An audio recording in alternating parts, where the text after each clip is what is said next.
Hi, എല്ലാവർക്കും നമസ്കാരം. ഞങ്ങളുടെ പുതിയൊരു വീഡിയോയിലേക്ക് എല്ലാവർക്കും സ്വാഗതം. ഇന്ന് ഞങ്ങൾ ഒരു അടച്ചക്ക അല്ലെങ്കിൽ ചീമച്ചക്ക, ഞങ്ങളുടെ നാട്ടിലൊക്കെ സാധാരണ ചീമച്ചക്ക എന്നാണ് ഇത് പറയുന്നത്. അപ്പോൾ ഞങ്ങളുള്ളത് ഇപ്പോൾ ഖത്തറിലാണ്. ഖത്തറിൽ കഴിഞ്ഞ ദിവസം ഞങ്ങൾ സഫാരി മാളിൽ പോയപ്പോൾ കിട്ടിയതാണ് ഇത്. അപ്പം ഞങ്ങൾ ഇന്ന് ഇത് ഇറച്ചിക്കറിയുടെ രീതിയിൽ കറി വെക്കാൻ പോവുകയാണ്. അപ്പോൾ നമ്മൾ ചീമച്ചക്ക ഫുള്ള് ചെത്തി കഴിഞ്ഞിട്ടുണ്ട്. ഇത് ചെത്തി വെച്ചേക്കുന്നതാണ്. ഇത് നമ്മൾ സാധാരണ വെള്ളമാണ്, വാട്ടർ അതൊന്നുമല്ല, സാധാരണ വെള്ളമാണ്. അതിനകത്ത് കുറച്ച് ഉപ്പിട്ടെന്ന് വെച്ചാൽ കറയുണ്ട്. അപ്പോൾ ആ കറ പോകാൻ വേണ്ടിയുള്ള ഉപ്പിട്ടാണ്, മറ്റ് വേറെ ഒന്നുമില്ല. അപ്പോൾ ഇതിനകത്തൊരു കൂഞ്ഞുണ്ട്, ആ കൂഞ്ഞ് ചെത്തി കളയുകയാണ്. കൂഞ്ഞ് ചെത്തി കളഞ്ഞ് ഈ ചീമച്ചക്ക നമുക്ക് പല എന്താ പറയുക തോരൻ വെക്കാം. ചീമച്ചക്ക ഈ വറുത്തരച്ചല്ലാതെ, ഞാൻ വറുത്തരച്ചാണ് ഇത് കറി വെക്കാൻ ഉദ്ദേശിക്കുന്നത്. അല്ലാതെ സാധാരണ രീതിയിൽ കറി വെക്കാം. പിന്നെ പക്കോട ഉണ്ടാക്കാം. കുറേ കാര്യങ്ങൾ ചീമച്ചക്ക വെച്ച് പിന്നെ എന്താ പറയുക, തേങ്ങാപ്പാൽ ഒഴിച്ചിട്ട് ആവിയിൽ വെച്ച് പുഴുങ്ങി അങ്ങനെ കഴിക്കാം. നിറയെ ഗുണങ്ങളും കാർബോഹൈഡ്രേറ്റും പ്രോട്ടീൻസും വൈറ്റമിൻസും ഇതെല്ലാം അടങ്ങിയതാണ്. എല്ലാവർക്കും ഇഷ്ടപ്പെടുന്ന ഒരു ഫ്രൂട്ടാന്ന് പറയാം. അതിൻ്റെ പേര് തന്നെ ബ്രെഡ് ഫ്രൂട്ട് എന്നല്ലേ. അപ്പോൾ എല്ലാവർക്കും ഇത് ഇഷ്ടപ്പെടും. അപ്പോൾ നമ്മൾ ചീമച്ചക്ക എല്ലാം കട്ട് ചെയ്ത് ഇത്രയാണ് ആ ഒരെണ്ണത്തിൽ നിന്ന് കിട്ടിയത്. അപ്പോൾ അത് നമ്മൾ വെള്ളം വേവിക്കാൻ വേണ്ടി വെക്കാം. ചിലർ കുക്കറിൽ വെക്കും, ചിലരല്ലാതെ മൺചട്ടി വെക്കും. ഞാനിപ്പോൾ നമുക്ക് അവൈലബിൾ ആയിട്ടുള്ള പാത്രത്തിലാണ് വെക്കുന്നത്. അപ്പോൾ ഇതിനകത്ത് നമ്മൾ കുറച്ച് വെള്ളം ഒഴിച്ചു, കുറച്ച് മഞ്ഞൾപ്പൊടി ഇട്ടു. ആവശ്യത്തിനനുസരിച്ചാണ് എല്ലാം ഇതിടേണ്ടത്. നിങ്ങൾക്ക് എരി കൂടുതൽ വേണമെങ്കിൽ അതനുസരിച്ച് ഇടാം. ഞാൻ എൻ്റെ ഇതിലാണ് വെക്കുന്നത്. അപ്പോൾ എന്തെങ്കിലും തെറ്റുകുറ്റങ്ങളുണ്ട്, ഉപ്പ് ഞാൻ എൻ്റെ ഇതിലാണ് എല്ലാം ഇടുന്നത് കേട്ടോ. വീണ്ടും പറയുകയാണ്. അപ്പോൾ അടുപ്പ് കത്തിച്ച് ഇത് വേവിക്കാൻ വേണ്ടി നമ്മൾ വെച്ചു. അപ്പം നമുക്ക് ചീമച്ചക്ക കറിക്ക് ആവശ്യമായ സാധനങ്ങളാണ് ഞാൻ ഇനിയും പറയാൻ പോകുന്നത്. ഇത് ചെറിയ ഉള്ളിയാണ്, കുറച്ച് ഉള്ളൂ. ആ ചീമച്ചക്കയ്ക്ക് ആവശ്യമുള്ള ചെറിയ ഉള്ളിയാണ് എടുത്തേക്കുന്നത്. ചെറിയുള്ളി, ഇത് തേങ്ങാക്കൊത്താണ്. പിന്നെ ഒരു വെളുത്തുള്ളിയാണ്. ആ വെളുത്തുള്ളി ഞാൻ കട്ട് ചെയ്തപ്പോൾ അത്രയും കൂടുതൽ തോന്നുന്നുണ്ടോ. പിന്നെ കരിയാപ്പില. ഇപ്പം കരിയാപ്പില അത്ര കിട്ടുന്നില്ല, അതുകൊണ്ട് ഇച്ചിരിയും പഞ്ഞത്തിനാണ് ഞങ്ങൾ ഇച്ചിരി വെച്ചേക്കുന്നത്. അതാണ് ഇത്. ഇത്രയും വേണം. ഇത് ഒരു മുറി തേങ്ങയാണ്. ഇത് ഞാനാണെങ്കിൽ ഒന്ന് മിക്സിയിലിട്ട് ജസ്റ്റ് ഒരു തവണ ഒന്ന് ക്രഷ് ചെയ്തിട്ടുണ്ട്. എന്താണെന്ന് വെച്ചാൽ നമ്മളിത് തേങ്ങ വറക്കുമ്പോൾ ഒരേപോലെ വറുത്ത് കിട്ടാൻ വേണ്ടിയാണ് അങ്ങനെ ചെയ്തേക്കുന്നത്. അതിൻ്റെ തന്നെ പാലാണ് ഈ തേങ്ങാപ്പാലാണ് എടുത്തേക്കുന്നത്. അതിൻ്റെ പാലാണ് ഞാൻ എടുത്ത് വെച്ചേക്കുന്നത്. ഇതിനകത്ത് ഇത് കുറേ എണ്ണ പോലൊക്കെ തോന്നും. എന്താണെന്ന് വെച്ചാൽ അതിനകത്ത് നല്ല എണ്ണമയമുള്ള തേങ്ങയായിരുന്നു, അതുകൊണ്ടാണ് അങ്ങനെ കാണുന്നത്. അത് കഴിഞ്ഞിട്ട് നമുക്ക് വേണ്ടത് മുളക് പൊടി, മഞ്ഞൾപ്പൊടി ഓൾറെഡി നമ്മൾ ഇട്ടാണ് വേവിക്കുന്നത്. എന്നാലും ലാസ്റ്റ് നമുക്ക് ഇച്ചിരി മഞ്ഞൾപ്പൊടി ചേർക്കേണ്ടതുണ്ട്.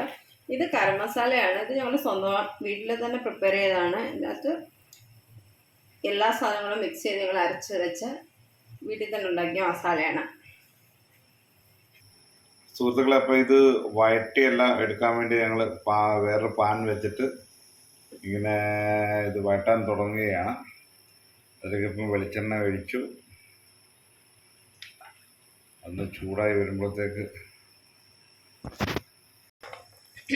അപ്പോൾ എണ്ണ ചൂടായി. അപ്പം അതിനകത്തോട്ട് തേങ്ങാക്കൊത്തുള്ള മീഡിയം ഫ്ലെയിമിലാണ് ഞാൻ വെച്ചേക്കുന്നത്. തീ കൂട്ടിയിടല്ല. തീ കൂട്ടിയിട്ടിട്ടുണ്ടെങ്കിൽ പെട്ടെന്ന് ഇതെല്ലാം കരിയാൻ ചാൻസ് ഉണ്ട്, അതുകൊണ്ട് അതനുസരിച്ചിടുക. അപ്പോൾ തേങ്ങാക്കൊത്തിട്ട് നമ്മൾ ചെറിയൊരു മൂപ്പ് വരുമ്പോഴത്തേനാണ് കൊച്ചുള്ളിയും നമ്മൾ വലിയ വെച്ചേക്കുന്ന വെളുത്തുള്ളിയും കരിവേപ്പിലയും ഒക്കെ ഇടേണ്ടത്. അപ്പം ഇത് ചെറിയൊരു ഗോൾഡൻ കളർ പോലെ ആയിട്ടുണ്ട്. അപ്പോഴത്തേന് ഞാൻ ചെറിയുള്ളി ഇടുവാണ്. സാമളയ്ക്ക് ഏറ്റവും നല്ലതാണ് ചെറിയുള്ളിയാണ് നല്ലത്. അപ്പം നമുക്ക് ചെറിയുള്ളി കിട്ടാനില്ലെന്നുണ്ടെങ്കിൽ സവാളയും ഇടാം. ഇത് പെട്ടെന്ന് മൂക്കാൻ വേണ്ടി ഞാൻ കുറച്ച് ഉപ്പുപൊടി ഇടുവാണ്. ഉപ്പുപൊടി ഞാൻ സ്പൂണിലിടാത്തത് എനിക്ക് എൻ്റെ അളവിനനുസരിച്ച് ഇടുന്നതുകൊണ്ടാണ് അങ്ങനെ ഇടുന്നത്.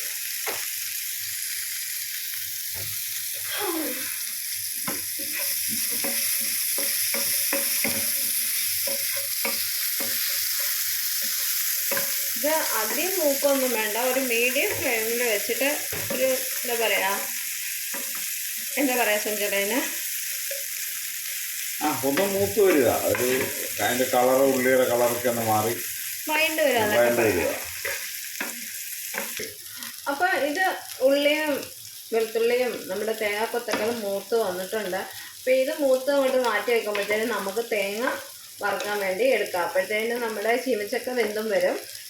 അപ്പോൾ നമുക്ക് തേങ്ങ വറക്കാൻ പോവാം. ഓക്കെ, അപ്പോൾ നമ്മൾ തേങ്ങ ഇട്ട് കൊടുക്കുകയാണ് വറക്കാൻ വേണ്ടി. അതേ ഫ്രൈ പാനിൽ തന്നെയാണ് ഞാൻ തേങ്ങ വറക്കുന്നത് കേട്ടോ. ഇത് നമ്മൾ ലോ ഫ്ലെയിമിൽ തന്നെയാണ് വെച്ച് വറക്കേണ്ടത്. ചെറിയ ചൂട് മാത്രം മതി ഇതിന്. എന്ന് വെച്ചാൽ ഇത് കരിഞ്ഞു പോകും. അതുകൊണ്ട് കരിയാതെ വേണം നമ്മൾ വറക്കാൻ.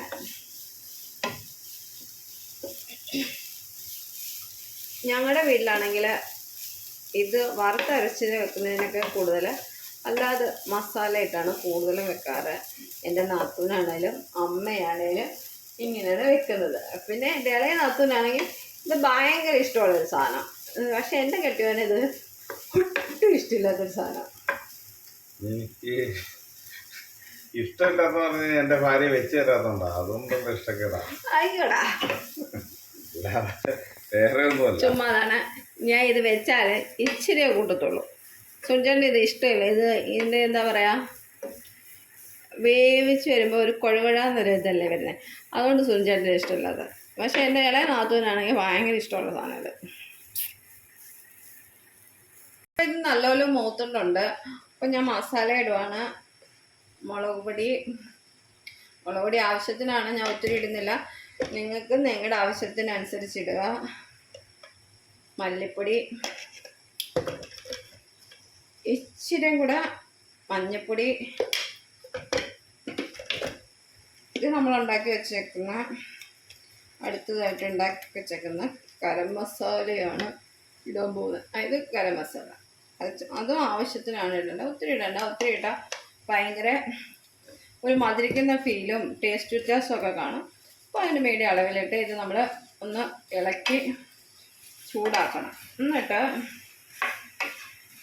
ഇത് ചൂടായി ഇത് കുറച്ച് നേരം തണുക്കാൻ വെക്കണം. തണുക്കാൻ വെച്ചിട്ട് നമ്മൾ വെള്ളം ഒഴിക്കാതെ തന്നെയാണ് മിക്സിയിലിട്ട് അടിച്ച് നല്ല പേസ്റ്റ് രൂപത്തിലാക്കണം. ആ പേസ്റ്റ് രൂപത്തിലാക്കി കഴിയുമ്പോൾ ബാക്കി അപ്പം നമ്മുടെ ചീമച്ചക്ക നല്ല വൃത്തിക്ക് വെന്ത് നല്ല ഇതായിട്ട് വന്നിരിക്കുകയാണ്. കണ്ടോ, ഇങ്ങനെ നല്ലപോലെ വേവണം. എന്ന് വെച്ചാൽ ഒത്തിരി അളിഞ്ഞു പോവല്. അളിഞ്ഞു പോയിട്ടുണ്ടെങ്കിൽ എന്താ പറയുക, കുഴയായിട്ട്. അപ്പോൾ ഈ വെന്തതിനകത്തോട്ട് നമ്മളെ നേരത്തെ വറുത്ത് വെച്ച ഉള്ളി, തേങ്ങാക്കൊത്ത് ഇതെല്ലാം കൂടെ ഇട്ട് നമ്മൾ ഇതെല്ലാം ഇതിനകത്ത് മിക്സ് ചെയ്ത്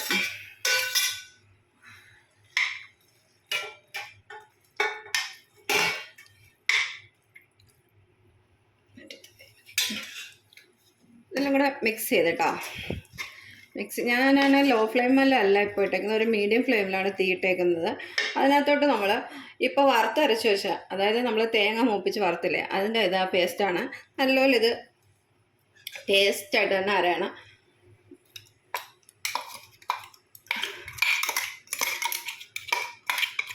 അതും അതിനകത്ത് നമ്മൾ കുറച്ച് വെള്ളം കൂടെ ചേർക്കാം. ഒത്തിരി വെള്ളം വേണ്ട. ഒത്തിരി വെള്ളം ഉണ്ടെങ്കിൽ എന്താ പറയുക, ലൂസ് രീതിയിലായി പോകും. കുറച്ച് വെള്ളം ചേർക്കാം.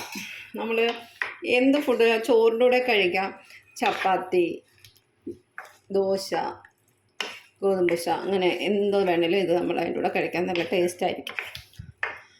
അല്ലേ സുനിച്ചേട്ടാ? പിന്നെ പൊളിയായിരിക്കും. ഞാൻ കഴിക്കാത്തോണ്ടേ. സുനിച്ചേട്ടാ ദ്രോഹി. പക്ഷെ സാധനം നല്ല ടേസ്റ്റാണ്. എനിക്ക് ഭയങ്കര ഇഷ്ടമാണ്. എനിക്ക് എൻ്റെ ഇഷ്ടം എന്ന് പറഞ്ഞു കഴിഞ്ഞാൽ നല്ല ചൂട് കുത്തരിച്ചോറിൻ്റെ കൂടെ കഴിക്കാൻ ഭയങ്കര ഇഷ്ടമാണ്.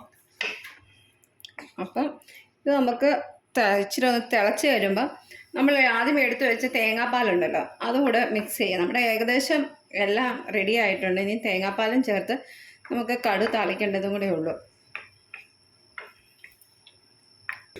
അപ്പോൾ ഇത് ഒന്ന് തിളച്ച് ഇച്ചിരി ഒന്ന് കുറുകിയിട്ടുണ്ട്. അപ്പോൾ ഞാൻ നമ്മൾ എടുത്തു വെച്ചേക്കുന്ന തേങ്ങാപ്പാലാണിത്. അപ്പോൾ അത് ചേർക്കുകയാണ്. തേങ്ങാപ്പാൽ ചേർത്ത് കഴിഞ്ഞാൽ ഒത്തിരി നേരം നമ്മൾ തീയിൽ വെക്കണ്ട കേട്ടോ. ഒന്ന് ജസ്റ്റ് ചൂടായി കഴിയുമ്പോഴത്തേനും എടുക്കാം. എന്നുവെച്ചാൽ ചെറിയൊരു ഇതിൽ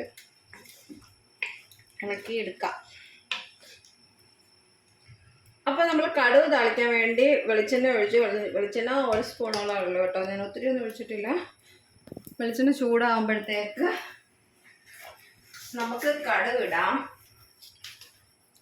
കടുക് ഇട്ടു. അപ്പം കടുക് ടക്കടന്ന് ഇങ്ങനെ പൊട്ടത്തില്ലേ. അപ്പം അടുത്ത ആരും പോയി നിൽക്കേണ്ട, ഇച്ചിരി അകത്ത് ഇതിടുന്നതായിരിക്കും എപ്പോഴും എല്ലാം. വീഡിയോ എടുക്കുന്ന എൻ്റെയും ഉദ്ദേശമാണ്. ചിലപ്പോൾ ഇവിടെ വൈരാഗ്യം ചിലപ്പോൾ കടുവിൽ തീർക്കാനും ചാൻസ് ഉണ്ട്. അതുകൊണ്ട് ഞാൻ ഇച്ചിരി അകലത്തിലാണ് നിൽക്കുന്നത്. ഈ ഫ്രൈ പാൻ നല്ലൊരു ചൂടായിട്ട് കടുക് ഇടാം, വെളിച്ചെണ്ണയും കടുവൊക്കെ ഇടാവും കേട്ടോ. അല്ലെന്നുണ്ടെങ്കിൽ അതിനകത്ത് വെള്ളമയം ഉണ്ടാവും. അപ്പോൾ പൊട്ടി തിരക്കാൻ നല്ല ചാൻസ് ഉണ്ട്. അപ്പം കടുക് പൊട്ടുവാണ്, പൊട്ടിക്കൊണ്ടിരിക്കുകയാണ്. അപ്പോഴത്തേന് നമുക്ക് കൊച്ചുള്ളി 2 എടുത്ത് ഞാൻ അരിഞ്ഞു വെച്ചിട്ടുണ്ട്. ഞാനല്ല അരിഞ്ഞതിൻ്റെ കെട്ടിയവനാണ് അരിഞ്ഞത്.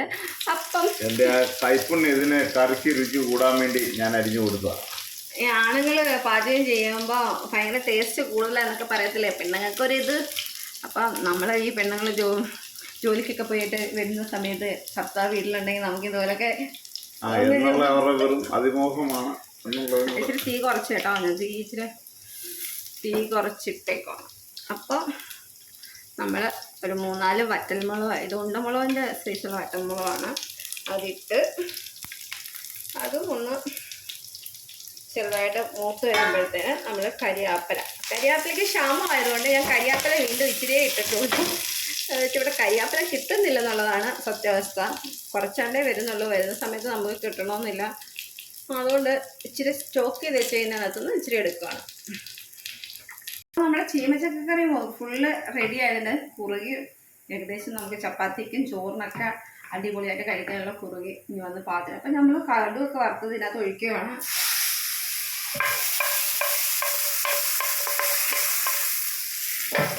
കടുവ് ഒക്കെ ഒഴിച്ച് ഇതിങ്ങനെ നമ്മൾ ഇളക്കി ഒന്ന് വെച്ച് 2 മിനിറ്റ് വേണം ചുമ്മാ ഒന്ന് വെച്ചേക്കാം. അപ്പം നമ്മുടെ ചീമച്ചക്ക അല്ലെങ്കിൽ അടച്ചക്കറി റെഡി ആയിട്ടുണ്ട്. എല്ലാവർക്കും ഇഷ്ടമായിട്ടുണ്ടെങ്കിൽ ഇത് ചെയ്ത് നോക്കുക. ഞങ്ങളുടെ വീഡിയോ ഇത്ര നേരം കണ്ടുവരുന്നവരും കാണാനിരിക്കുന്നവരും ലൈക്ക് ചെയ്യുക, കമൻറ്റ് ചെയ്യുക, സബ്സ്ക്രൈബ് ചെയ്യുക. അടുത്തുള്ള ബെല്ലൈക്കനെ പ്രസ് ചെയ്യുക. പുതിയ വീഡിയോ ഇടുമ്പോൾ നിങ്ങൾക്ക് നോട്ടിഫിക്കേഷൻ വരുന്നതായിരിക്കും. അപ്പം ഇന്നത്തെ വീഡിയോ ഞങ്ങൾ അവസാനിപ്പിക്കുകയാണ്. അല്ലേ സുഞ്ചേട്ടാ? ശരി, ഇനി അടുത്ത വീഡിയോയിൽ നമുക്ക് കാണാം.